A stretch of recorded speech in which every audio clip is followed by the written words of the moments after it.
Hello and welcome to the audio version of the negotiation briefer on building internal consensus. Today, we'll be having a conversation with Dr. Paul Williams to walk through how parties to a negotiation go about promoting and maintaining cohesion within their delegation. This recording is an audio complement to the written publication Negotiation Briefer, Building Internal Consensus, which is available on the PILPG website. Here, we will really bring to life the factual briefer that corresponds with this recording. Paul's the founder and president of the Public International Law and Policy Group, or PILPG, as I mentioned, and holds the Rebecca I. Grazier Professorship in Law and International Relations at American University. PILPG is a global pro bono law firm providing free legal assistance and policy planning support to parties involved in peace negotiations, drafting post-conflict constitutions, and prosecuting atrocity crimes. Today, he's here to provide some practical insights into how to build and maintain consensus within a delegation to peace negotiations. Thanks for joining, Paul. Oh, thank you, Nicole. It's my pleasure. Paul, you often describe negotiations as akin to three-dimensional chess. To kick us off, why is that? I use that metaphor, Nicole, because most people think of negotiations as bilateral, one party against another party. And maybe some folks might stretch it and think, oh, well, okay, there's the one party and another party, and then there's the mediators. And you have to be negotiating with the mediators in order to win them over to your side or your perspective, as well as the other party. But the reality is, it is three-dimensional. Not only are you negotiating with the other party, the mediators, but there is a constant ongoing negotiation within the delegation itself. And I was surprised by this. The very first time I served on a delegation to a peace negotiation, every evening, the delegation that I was serving as a legal advisor for would meet and have 2 or 3 hours of intensive internal negotiations, which were just as vibrant, lively, and contentious as the negotiations we had throughout the day with the opposing party. I thought, oh, okay, well, this was just this delegation. Every single delegation that I've served as a legal advisor, including a couple of US delegations, just as contentious within the delegation itself as it is vis-a-vis opposing parties. Different issues, but the same level of intensity. Interesting metaphor. And so if building this internal consensus was such a cakewalk, we wouldn't be having this conversation. Why is it such a challenge to build internal consensus within one's delegation? If you have a truly representative delegation, it will be representative. You will have non-state armed actors, you will have political elite, you will have civil society. Ideally, you will have substantial women's representation, representation of the youth, and marginalized population.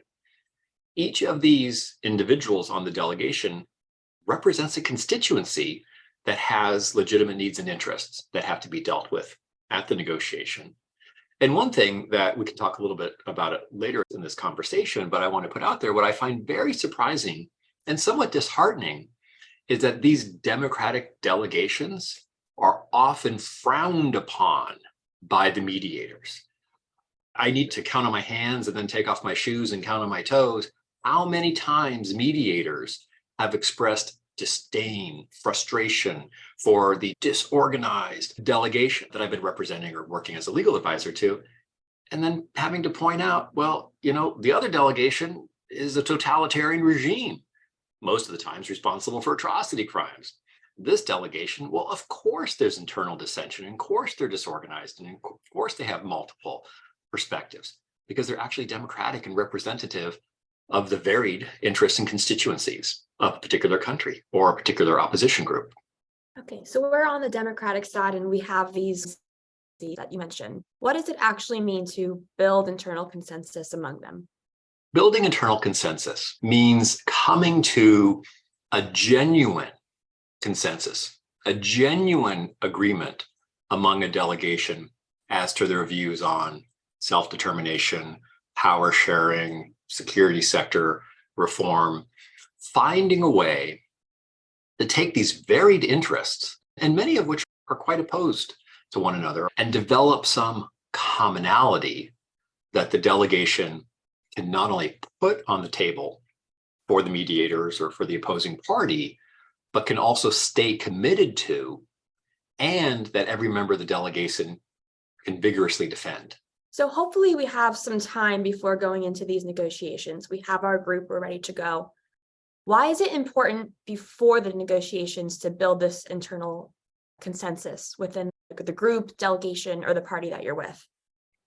So if you're the authoritarian or the totalitarian delegation, or the delegation responsible for atrocity crimes, and you're coming under pressure to be in a negotiation, or maybe you're under economic sanctions, the very first thing you're going to have on your to-do list is to sow dissension among the opposing delegation, to get some or all members of the opposing delegation to walk out of the negotiations.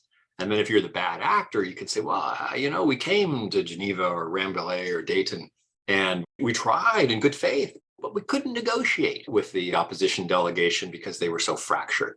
All the while, you're doing things as the bad actor to try to undermine that delegation. Some of the things that we've seen the bad actor delegations do, for instance, is to increase atrocity crimes. We were at a negotiation in Geneva, and the opposing country kicked off the week of negotiations by increasing the number of barrel bombs that they were dropping on civilians. Made it exceedingly difficult for certain segments of the opposition delegation to be in Geneva, staying in a 4-star, 5-star hotel, and go into negotiations. And the authoritarian regime did this on purpose in order to try to drive a wedge among this opposition delegation. And the mediators, as we mentioned briefly earlier, will oftentimes fall for it. Interesting points, Paul. Moving forward, say we have our delegation, we're at the beginning stages of preparation. What are some of the basic building blocks of creating this consensus among ourselves? The first thing that a delegation needs to do is make it very clear within the delegation and then to the mediators and the opposing party that nothing is agreed until everything is agreed. Because there's always a fear that if you represent a certain segment of a delegation, that you'll reach agreement on 4 or 5 things, and then your interest won't be included in those 4 or 5 because you're at number 7, 8, 9. And then somehow that phase of the negotiation will be concluded, and there will be an interim agreement, or there'll be a public communique, and your interest will be left out. So the number one rule is nothing is agreed until everything is agreed, meaning nothing is agreed until all of the interests of the constituents represented in this delegation are considered, put on the table, and negotiated. The second strategy is to define essentially what the goals of the delegation are. So when you come to a table, and within the delegation in either the late evening meeting or the early morning meeting, and you say, what is everyone's positions? They'll put all of their positions on the table. As a chair of the delegation, you need to bring those positions and interests, and we can talk about that in a little bit, together and define them as goals so that you can, on the very first day at the opening presentation, the very first proposal that's put on the table, you can list off 10, 11, a dozen goals that encompass the multitude of positions and interests that the members of the delegation have brought to the table. Thanks for laying that foundation, Paul. Now, what are your first 2 tips on where to start? You can break it down for me, that would be great. The first thing you want to do, Nicole, is work with the delegation to define success for the purposes of the negotiation. Is success stopping the violence? Is it a ceasefire? Is it regime change? Is it regime change with a democratic government? Or is it regime change with democratic government with adequate power sharing and devolution of political, economic, and administrative power to the regions of the country? Oftentimes, parties will go in with their 3 or 4 interests, each member of the delegation with 3 or 4 interests. But trying to know what you're seeking in terms of success or victory is very important, because during every phase of the negotiation, you'll want to measure whether you're actually moving towards success. Are you achieving success? And hopefully we'll get a chance to talk about a best alternative to a negotiated settlement, because defining success is important before you start talking about walking out. And now the second tip for success, so to speak, is to identify and map the core interests among the delegation members, to literally put on paper all of the interests of the delegation. There's a variety of reasons why this is important. If you write it down, then it's validated. And I found that as a lawyer to peace negotiations, oftentimes I'm the only one in the room with the laptop going clickety-clack, clickety-clack. And they'll look at me and they'll say, what are you doing? I'm capturing everyone's interests. I'm mapping the interest. I'm turning it into peace agreement language. And then the delegation decides whether they want to put it on the table or not. But if people see their positions and their interests in writing, it's been validated. They also can see how extensive and how complicated it is. We were doing another negotiation between two republics that were creating a union treaty, and the party that I was representing had 4 options in their draft agreement for power sharing. And when we previewed this to the Prime Minister, he said, you have 4 options down here. I assume one is the opposing party's option, one is our option, and who represents the 3rd and the 4th option? Because this is a bilateral negotiation. And the answer was actually, no, we didn't even put the other side's position in. All 4 of these options are your delegation. And he's like, even I know you can't go into a negotiation and put 4 options for your own position. So we mapped the 4, but then we had to bring them down to consensus on one of those positions. We might have to have another conversation just about that representation, Paul. It sounds like it was quite interesting. But I know you have some more tips for me. What else? Nicole, one of the things that delegations benefit from doing in order to build and maintain internal consensus is to identify their best alternative to a negotiated settlement and to reach consensus on that. Because oftentimes different members of an eclectic, a representative delegation will have very different best alternatives. So for instance, if you're a non-state armed actor, you may have determined that it's marginally in your interest to go into negotiations. But if you're in negotiations, they're going to start talking about demobilization, demilitarization, reintegration, basically disarmament. And so you'll be thinking, my best alternative is to take it back outside in the parking lot and duke it out with the other party. Your best alternative is to return to violence because you've been doing it for a number of years. You're giving it a pause to have a ceasefire and do these negotiations, but you can always go back to the field. But if you have marginalized population, women, youth, civil society on your delegation, their best alternative to a negotiated settlement is not to go back to being stuck in the middle of a conflict between armed actors. And you'll find that there's times, unless you reach a consensus among your best alternative, you'll be in the first 5 or 6 days of a negotiation, you'll hit a road bump, and the guys with guns will say, okay, this is failing. We don't like this. We're going to head back out to the bush. We're going to head back out to the field and engage in conflict because that's our best alternative. And the civilians will be saying, well, whoa, wait a second. We're just having an argument about distribution of natural resources. Let's not go back to conflict. So reaching a consensus before you go into the negotiations as to what might trigger a walkout, because once you walk out, you're automatically going to your best alternative to a negotiated resolution, and you better know what that is before you walk out. And then the second one, which I'll just mention briefly, is red lines. You want to know what your red lines are for the entire delegation, so that when you're making compromises, because nobody goes in and says, you know what, we'll give you 60%, we'll take 40%, we're good. Because the other side will say, actually, no, we'll take 90% and give you 10%. So you go in and you say, no, we want 100% and you get 0. And then you eventually work down to what your red line is. But compromises happen really quickly. They happen late at night. They happen when the parties are fatigued, and they happen when the parties are under intense pressure by the mediators.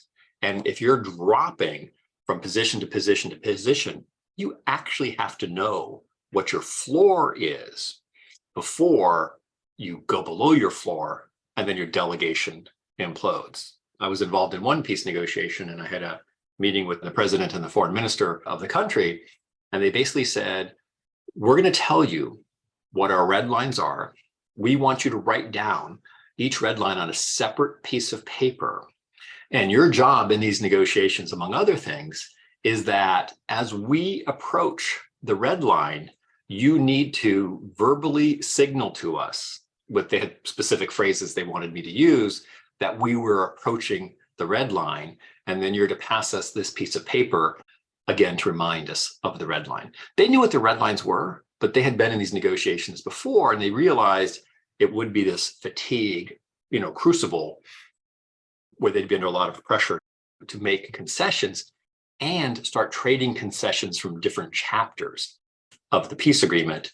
And you didn't want to accidentally trade someone else's red line because you were getting what you needed in your particular chapter of interest, so to speak. Now, as you're sharing, I have all these questions about the points that you're making, and I want to start with something you said a little bit earlier on defining success. Can you expand what you mean by this term? So defining success, Nicole, is reaching and protecting your interests, not just your positions. And so when you pull a team together, everybody on the delegation will tell you what their positions are. So I was representing one delegation, and at the very first meeting, the chairman of the delegation said, right, so what do we want out of this? And somebody raised their hand from the non-state armed actor and said, we want our Liberation Army to be turned into a regular army, separate and distinct from the National Army. Okay. The second one said, we want independence. We want this republic that we're representing to be an independent country. And the third one said, we want the president of the country to be held responsible for war crimes. And they wrote these down, and they went to the mediators and said, these are our three positions. And the mediator said, yeah, I'm not really sure that the other side's going to agree to these on day one. Why do you want these three things? What are your interests? And so we worked with the delegation, my colleague and I, another lawyer, to understand, why did you want your own army? One of the reasons was they didn't want the armed militia, which were highly focused and subject to command and control during the conflict, to then dissipate and become armed actors within the economic environment, basically engaging in narco trafficking or organized crime. And by flipping it into an army, you would keep control of those, the non-state armed actors. They obviously also wanted to be able to defend themselves against the armed actors of the government. You could meet those interests in a variety of ways. One, security guarantees from the international community, and then other ways of organizing these armed actors into units that weren't essentially freelancing. Same thing with independence. There's all kinds of options for external self-determination, earned sovereignty, phased independence, which would give the people the right to govern themselves without independence the day after a peace agreement. And same with accountability. There were reasons why: historical record, victim catharsis, truth, that they wanted the president of the country to stand trial for war crimes. Did not reach agreement at the peace agreement, but in subsequent years, that individual was actually indicted, captured, and tried for war crimes before a court in The Hague. But bottom line, identify the interests and then figure out what your positions are, as opposed to just laying out your positions. I see. Thanks, Paul. Now, how does one ensure that the goals and strategies that this delegation would consider to be a success are in fact in line with these interests that you mentioned? Nicole, it's very important for a delegation, especially an inclusive, diverse, eclectic delegation, to spend ample time giving every member of the delegation a chance to express the views of their constituents. what their fears are, what their needs are, what their interests are, and then obviously they'll have positions. Oftentimes, there's a rush to get to negotiations, and you'll literally have members of the international community send a plane to the zone, individuals we somehow identified as part of the delegation, and they're meeting one another in this capacity for the first time on the plane that then takes them to Rambouillet or Geneva or Paris or other places for these negotiations. You need to find ample time for them to spend a week, 10 days together, mapping, as we discussed. But also you need to find a way within the delegation to validate the interest. The guys with guns will have an assumption that they've been shedding blood in this conflict, and their interests, their positions are weighted higher. Yes, the marginalized populations and the youth have some views, but unless they've been actually engaged in armed activity, their views should be considered, but are not as weighty. You'll also find that the political elite believe that their views, because they're the political elite, are the most well thought out, sophisticated, and also carry the greatest weight. It's really important if you're on one of these delegations, or if you're advising one of these delegations, to as much as possible create a level weighting of all of the interests. Because you oftentimes find that the non-state armed actors represent a constituency wholly composed of the non-state armed actors. The political elite represent themselves, and the political elite oftentimes, which have led to this problem. But the marginalized populations, the women, the youth, civil society represent upwards of 90% of the population. So you want to consider that when you're weighing the positions that the delegation will be putting on the table. You're using a few phrases here, and I want to make sure that we're clear. Can you expand on the differences between interests and positions? And why is this distinction, in fact, really important to consider? Nicole, I'm glad you asked me that question, because 9 out of 10 delegations that I've worked with, when you ask them, right, so we're going to go into negotiations, we should prepare. Oh, we're good. We have our positions in place. And it's like, yeah, you do. But what are your interests that underlie those positions? And below that, what are your needs and fears?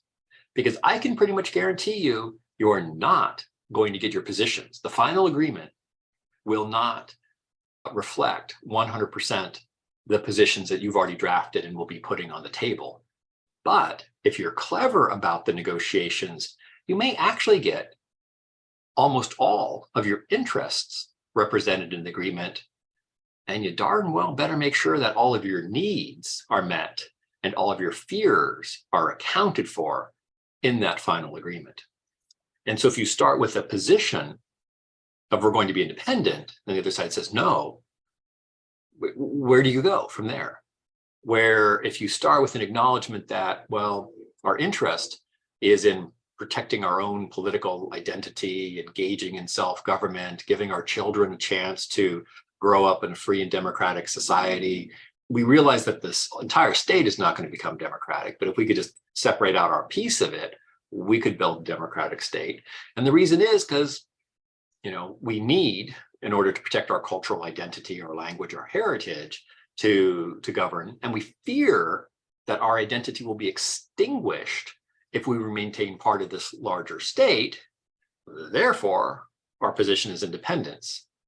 And our interests and our needs and our fears could be accommodated by earned sovereignty, phased independence, some type of international engagement with elections and other governance institutions as we move towards independence. So knowing your interests gives you much more flexibility. So think about it as an iceberg.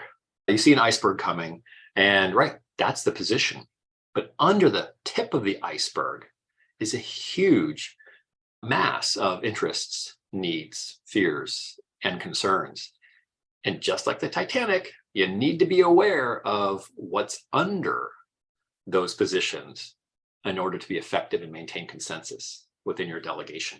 Thanks for making that distinction, Paul, and the iceberg visualization really helps me, and I'm sure others as well. Moving on to something else that you mentioned earlier, and I know we wanted to get back to it, is the best alternative to a negotiated agreement, or a BATNA, some might call it. What is a BATNA, and how does it help to build consensus?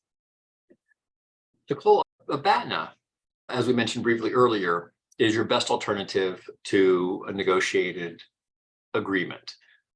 Do you have options? Do you have options of returning to civil disobedience? Do you have options of returning to conflict? If this agreement fails, you'll have another negotiation in 6 months. So we don't really need to be here. Or our best alternative to this negotiated agreement is to go back and continue to be victims of genocide, victims of atrocity crimes. This is our last best effort to stop. And so if our best alternative is to be on the losing end of a conflict, we're going to have to make some pretty serious concessions. Or if you're winning the conflict, if the international community is on your side, if the opposing side is under harsh economic sanctions, if the president of the opposing country is indicted for war crimes, your best alternative may be to continue the conflict until you've reclaimed all of your territory, until you've been able to extinguish the threat to your civilians. Knowing that makes your decision to walk out of the negotiations a rational decision as opposed to an emotional decision. Because I can pretty much guarantee 3 times a day, a core group of the delegation is going to want to throw up their hands and walk out of these negotiations because they're stressful, they're emotionally traumatic, you're not getting all of your positions met. You cannot do the emotional. You have to do the rational. You have to think, right, yeah, we really want to walk out of these negotiations because we're deeply annoyed by what the mediators are doing, what the opposing party is doing. But let's look it up again. What is our best alternative? What are we walking out the door to?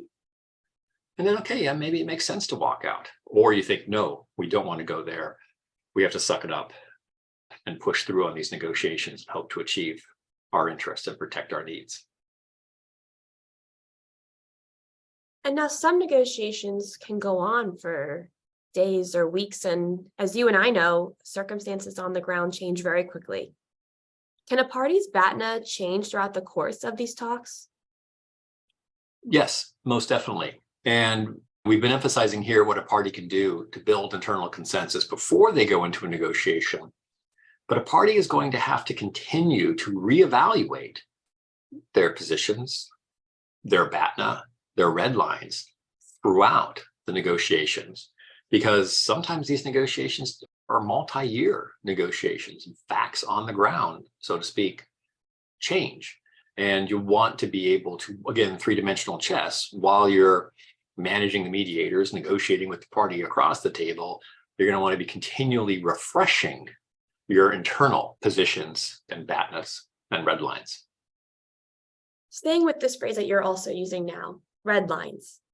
Can you describe what that is as well? Nicole, a red line is the base below which whatever you agree upon will not meet your needs, guard against your fears, or reflect your interests.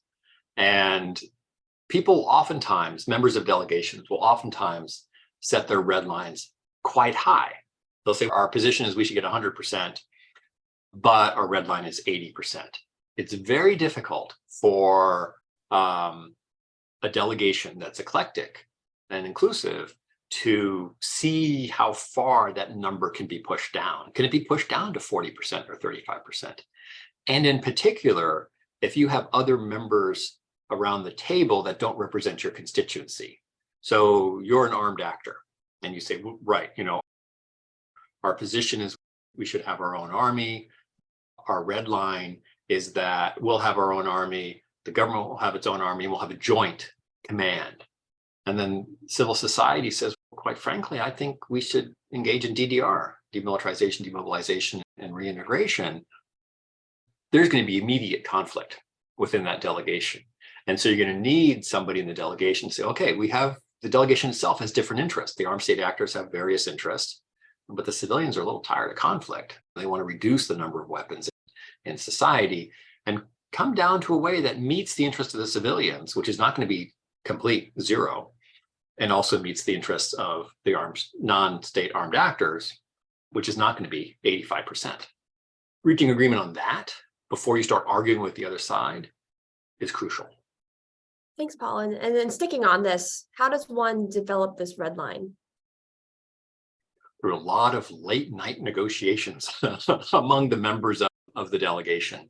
You need to have, and I know in a subsequent conversation, Nicole will talk about the different roles that actors play. You'll need to have an arbiter. One of the members of the delegation will have to play an exclusive role of a good faith arbiter. Oftentimes that individual comes from civil society. Even better if it's a former non-state armed actor who's transitioned to civil society. So somebody who literally comes without a constituency, without a package of interests, and simply says, my role is to constantly be facilitating, mediating the negotiation within the delegation, so that we, the delegation, are primed to win at the to achieve success at the negotiating table with the party across the table. It's difficult. It's one of the most stressful and most difficult jobs within a delegation. But without it, an inclusive, diverse, eclectic delegation will disintegrate before your very eyes in a negotiation. Clearly important, and I understand the stress. Now, we did say this was a briefer, so we'll keep it brief.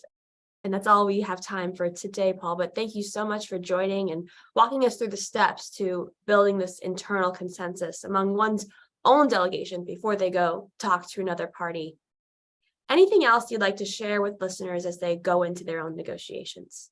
No, Nicole, I just wanted to thank you for taking the time to have this conversation with me. And for those that are preparing for negotiations, remember, it's three-dimensional chess. Not to be frustrated or surprised that you will spend as much time negotiating with the other members of your delegation as you do trying to manage the mediators and as you do negotiating across the table. Acknowledging that before you go into a negotiation and setting up an infrastructure and systems to deal with it throughout the negotiation is an essential key to success. Thank you again, and it's always a pleasure. We'll talk next time. Thank you, Nicole.